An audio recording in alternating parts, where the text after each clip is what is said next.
So I was very overweight when I was 16 years old, and I had visited some friends around Christmas time, and I had lost a lot of weight that fall. I had quit drinking soda and lost a lot of weight. I made a number of other changes in my life as well. Not to mention, once you quit drinking soda, a lot of foods that typically accompany soda no longer seem that interesting anymore. And so I had lost about 20 or 30 pounds.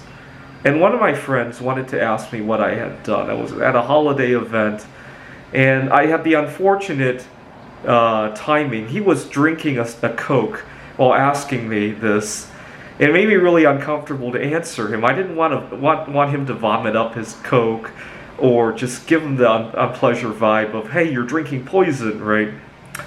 And so I was 16 years old at the time, and I used to be a little bit of a practical joker. And in my mind, I'm thinking, stop drinking soda. The acronym for that is SDS.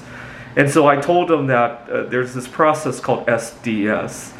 And he asked me, what does it stand for? And I was like, maybe I could tell you about it later. And I just became in a mental jam. You know, I was at a party. It was a Christmas party I was going to college part-time. It was a Christmas party, and I had just invented the acronym SDS, and I couldn't tell anybody what it stood for. And at the time, it was funny. But where this becomes not so funny is at some sort of workplace event where I have to refuse food, and at the same time, I don't want to be telling the person who's offering me the food, hey, you're eating poison.